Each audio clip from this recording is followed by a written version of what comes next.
Luz, paz e bênção para você.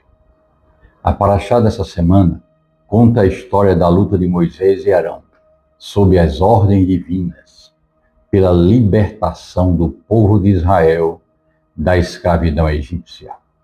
O nome da paraxá é Vaerá, que significa literalmente "e apareci", ou "eu me revelei". É a primeira palavra marcante de Êxodo 6, 2 e 3, quando Deus diz a Moisés: "E apareci a Abraão, Isaque e Jacó". Êxodo 6, 2 afirma: "Deus falou a Moisés e lhe disse: Eu sou o Eterno". A paraxá então se inicia com uma afirmação absoluta, mas o que se segue não confirma imediatamente essa promessa. Ao contrário, o sofrimento aumenta, o faraó endurece, o povo se desespera e Moisés então vacila. Este é o primeiro ensinamento essencial deste trecho da Torá desta semana. A revelação do nome não coincide com alívio imediato. Na experiência marrana, isto foi decisivo. Durante séculos, o nome esteve presente, mas não operante no plano histórico visível. Deus não estava ausente, estava impronunciável. Desta forma, o capítulo 6 do livro de Êxodo, no versículo 3, você tem uma explicação dessa dificuldade. Diz o texto: "Eu apareci para Abraão, Isaque e Jacó, como El Shaddai, mas não me revelei, não me fiz conhecer a eles pelo meu nome, Yahvé".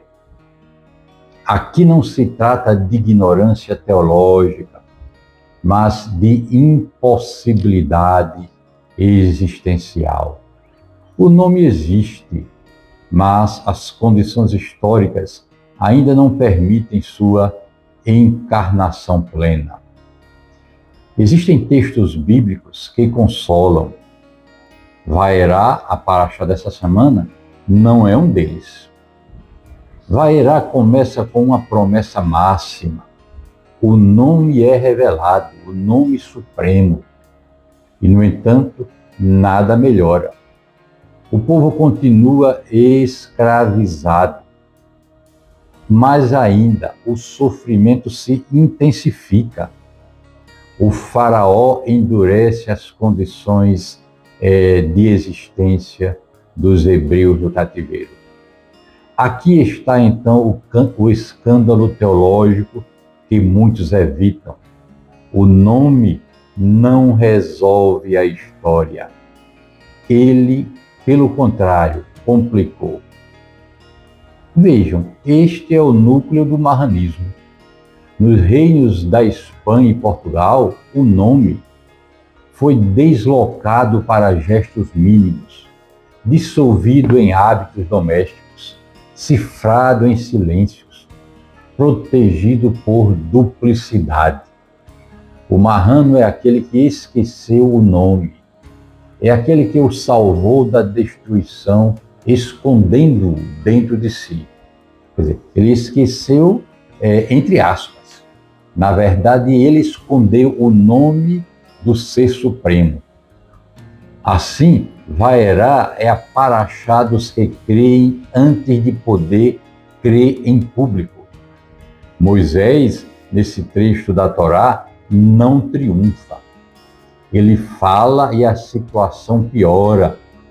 Ele transmite a promessa e o povo de Israel não escutou.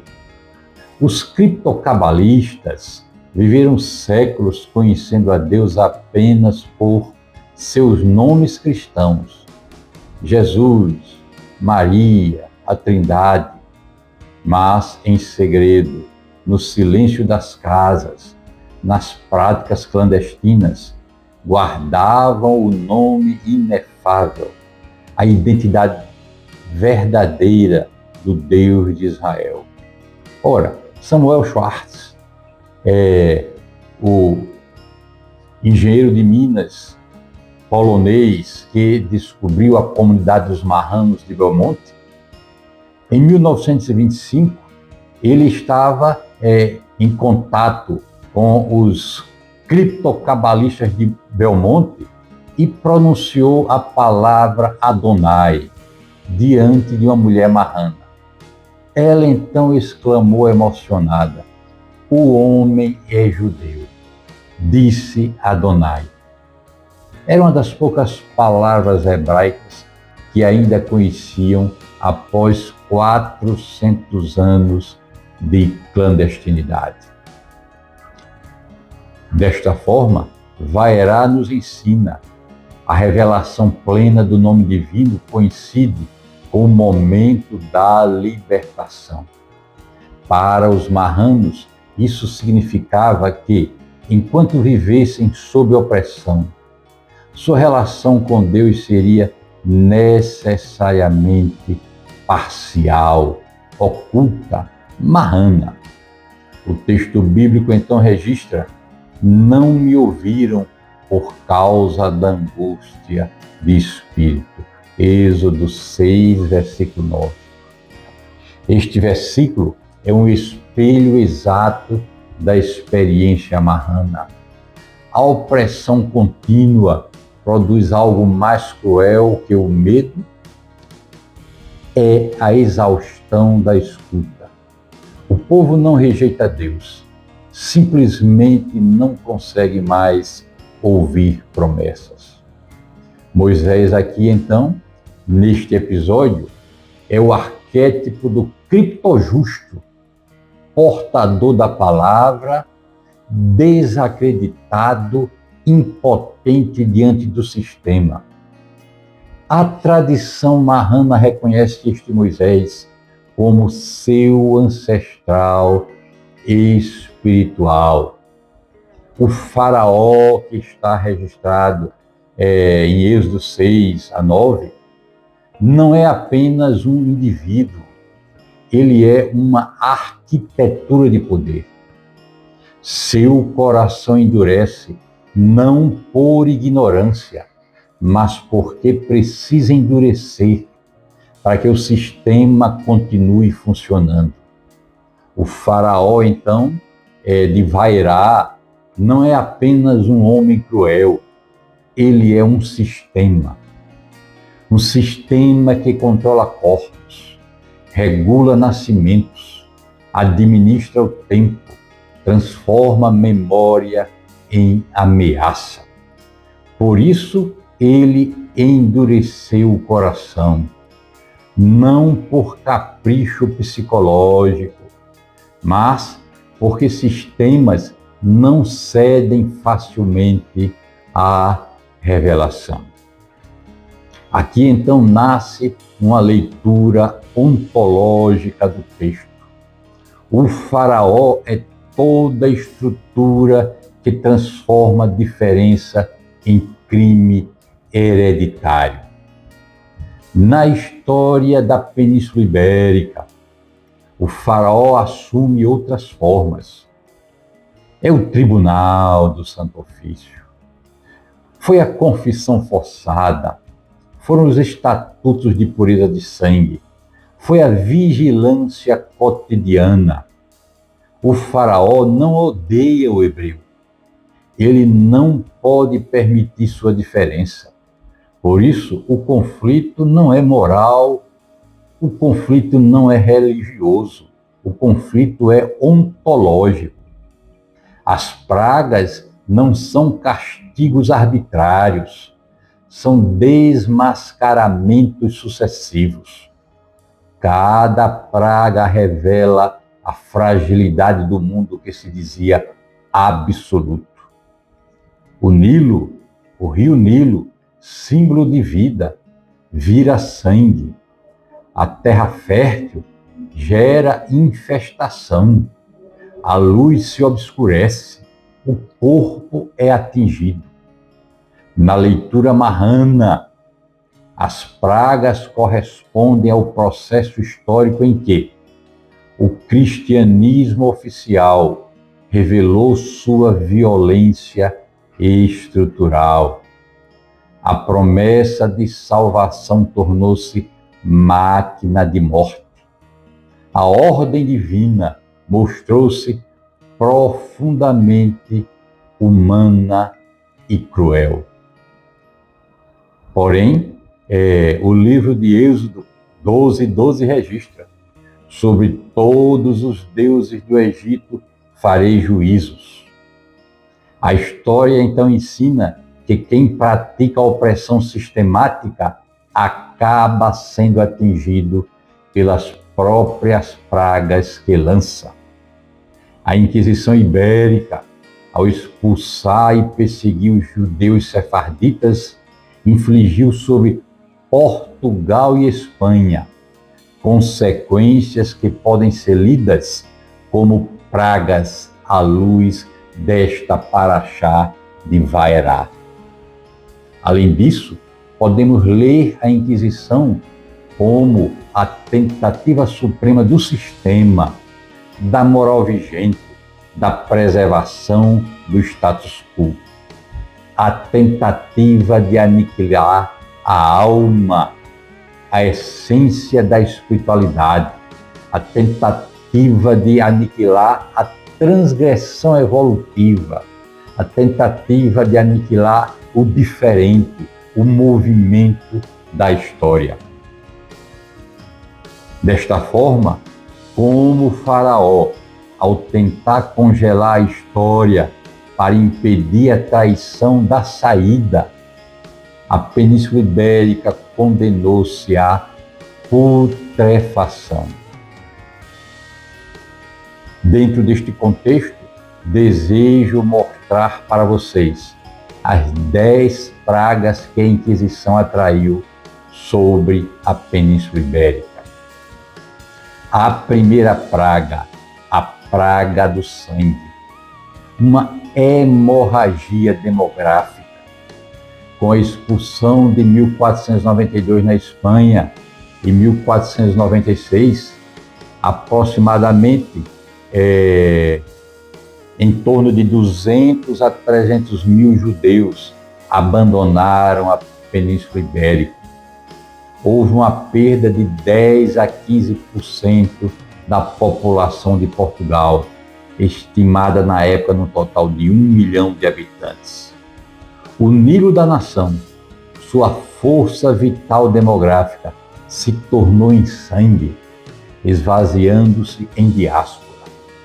Cidades inteiras foram desertas, ficaram desertas, cidades inteiras, os campos abandonados. Mas o sangue aqui também é o conceito do próprio sangue. A obsessão com a limpeza de sangue. Na Espanha, a expressão em Portugal, pureza de sangue, criou uma casta de cristãos velhos que desprezavam o trabalho manual e o comércio, vendo-os como coisas de judeus ou mouros. Ao tentar preservar a pureza de sangue, uma fantasia, a Espanha e Portugal tornaram-se estéreis. O sangue não circulava, coagulava. A recusa em misturar-se. Essa mistura é a traição necessária para a evolução. Esta recusa em misturar-se gerou uma hemofilia cultural. A segunda praga, a praga da desolação intelectual. Médicos, cientistas, matemáticos, astrônomos, cartógrafos, tradutores, cérebros foram expulsos. Garcia de Horta, botânico, Amato Lusitano, médico, Pedro Nunes, matemático, são apenas alguns exemplos de talentos que tiveram que fugir ou ocultar-se. O primeiro livro impresso em Portugal foi impresso por judeus em 1487. Foi o Pentateuco de Samuel Gacon. Foi impresso em Faro. Depois disto, seguiu-se um silêncio editorial imenso. Assim, a Inquisição perseguiu não apenas judaizantes, mas também erasmistas que seguiam o pensamento de Erasmo de Roterdã, depois iluministas e qualquer um que pensasse diferente. Temos o caso de Bartolomé Carranza, arcebispo de Toledo e primaz da Espanha, preso por 17 anos por suposta heresia. Isso provou que ninguém estava a salvo. Até um homem nesta posição foi preso. Isso gerou uma autocensura devastadora. As universidades tornaram-se bastiões do atraso, rejeitando a ciência moderna, que florescia no norte da Europa. A mente, o intelecto sem porosidade, sem a porosidade da dúvida, sem recede, torna-se uma prisão. A Inquisição trancou a Ibéria numa câmara de eco teológica, enquanto o resto da Europa navegava para a modernidade. A Península Ibérica estava trancada num pensamento teocêntrico ultrapassado. A terceira praga foi a praga da ruína econômica. Banqueiros, comerciantes, artesãos, cobradores de impostos, a elite econômica marrana que controlava tributos reais, como Jerônimo Munzer, em 1494, que disse: os judeus de Lisboa são riquíssimos, cobram os tributos reais. Porém, com sua expulsão, o sistema financeiro entrou em colapso. Aqueles que fugiram levaram o capital, levaram também suas redes comerciais e seus conhecimentos técnicos para Amsterdã, para Hamburgo, para Antuérpia, enriquecendo assim os rivais de Portugal e Espanha. A Inquisição não era uma máquina apenas de perseguição, era uma máquina também de confisco de bens. Ela se autofinanciava, confiscando os bens dos acusados. Assim, criou um incentivo perverso para processar os ricos, geralmente mercadores de origem cristã nova. Em função disto, o capital fugiu para estes lugares que eu falei para vocês, destacando-se Antuérpia e Amsterdã. Os inquisidores eram os gafanhotos que devoravam a classe produtiva.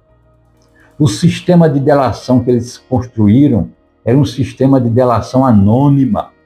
Isso destruiu a confiança. Destruindo a confiança, você destrói o crédito. A confiança é a base de qualquer economia. Sem confiança não existe mercado. O faraó ibérico comeu a própria colheita. Ao eliminar o outro, o judeu, o comerciante, eliminou a capacidade de sustento do próprio império. A quarta praga que a Inquisição trouxe para a Península Ibérica é derivada da segunda. Foi a paralisia científica. O Santo Ofício criou um clima de medo intelectual que paralisou o pensamento crítico. Instalou-se a censura de livros, a vigilância sobre universidades. Instalou-se a suspeita sobre qualquer inovação, enquanto a Europa do Norte viveu o Renascimento, na sequência, o Iluminismo. A Península Ibérica vivia a Idade das Trevas inquisitoriais. Portugal e Espanha, que tinham sido pioneiros nas grandes navegações no século XV e XVI, ficaram para trás científica e tecnologicamente nos séculos XVII até o século XIX. A quinta praga foi a praga da obsessão pela limpeza de sangue. Essa doutrina da limpeza de sangue, pureza de sangue, envenenou a sociedade ibérica. Criou uma aristocracia improdutiva e parasitária, que se definia não por mérito, mas por não ter sangue judeu ou moro. Estigmatizou o trabalho produtivo, o comércio, as artes mecânicas associadas a cristãos novos. Isso gerou uma cultura de ócio nobiliárquico, que debilitou a economia por séculos. A sexta praga foi a praga da corrupção institucional. A Inquisição se tornou uma máquina de confisco de bens. Acusações falsas, então, eram motivadas por ganância. Os ricos cristãos novos foram, então, os alvos preferenciais. Ao todo, em Portugal, foram cerca de 30 mil pessoas processadas, quase 2.000 pessoas queimadas entre 1536 e 1821. O aparato inquisitorial consumia recursos estatais, enquanto produzia zero valor econômico. A sétima praga foi o isolamento cultural. A Inquisição fechou Portugal e Espanha ao intercâmbio intelectual europeu. Ora, eles fizeram prevalecer o Index Librorum Prohibitorum, uma lista de livros que vigorava e proibia as ideias de circularem. Construíram, então, um arcabouço de conhecimento que era proibido. Enquanto a Europa discutia a reforma da Igreja Católica Romana, o Renascimento, o Iluminismo, os países da Península Ibérica queimavam hereges. Foi um provincianismo cultural que durou até o século XX. A oitava praga foi a praga da emigração contínua. Por 285 anos, de 1536 a 1821, em Portugal, houve uma hemorragia constante de talentos, e na Espanha também, por período superior. Os marranos e cristãos novos, fugindo então para a bacia do Mediterrâneo, fugindo para o Império sediado em Istambul, o Império Otomano, fugindo para o Brasil, para a América Latina. Uma diáspora marrana, na verdade, global, que levou a cultura ibérica ao mundo, mas enfraqueceu a metrópole. Isso gerou também internamente a praga do trauma nacional. Os marranos desenvolveram um medo geracional. Isso gerou até pânico com batidas na porta durante 200 anos. Mais de 200 anos. Como, por exemplo, um episódio que aconteceu em Belmonte, nas pesquisas de Samuel Schwartz, que eu me referi, estavam reunidos numa casa. Alguém bateu na porta no início do século XX. As pessoas de Belmonte se sobressaltaram, ficaram pavorosas, com temor. Então era o medo da diferença, a obsessão com a ortodoxia, a dificuldade com o pluralismo. Esse autoritarismo católico persistiu até o século XX, quando se instalou a ditadura de Salazar em Portugal e a de Franco na Espanha. O medo então foi internalizado, criou uma sociedade doente mentalmente. O historiador Toby Green escreveu um livro intitulado Inquisição, o Reino do Medo. Neste livro ele descreve uma pedagogia do medo. O sigilo, a tortura e a vigilância constante fizeram com que vizinhos denunciassem vizinhos, filhos denunciassem pais, como no caso dos Carvajal, no México. Isso gerou uma neurose coletiva. Toby Green relata em seu livro surtos de possessão demoníaca, freiras histéricas e uma obsessão mórbida com a feitiçaria como válvulas de escape para uma sociedade que não podia falar a verdade. E, por fim, a 10ª praga, a praga da decadência imperial. Portugal, de potência marítima global no século XVI, a país periférico e empobrecido no século XIX e século XX. E a Espanha, de império onde o sol nunca se põe, a nação secundária na Europa moderna. Desta forma, a morte dos primogênitos. Os judeus eram chamados de povo primogênito. Custou à Península Ibérica sua primazia histórica. Enquanto a Inglaterra e a Holanda, que acolheram os exilados sefarditas, construíram impérios baseados no comércio e na ciência, a Península Ibérica afundou em rituais de auto de fé, cada vez mais barrocos e custosos, celebrando a morte, enquanto o mundo celebrava as descobertas da ciência.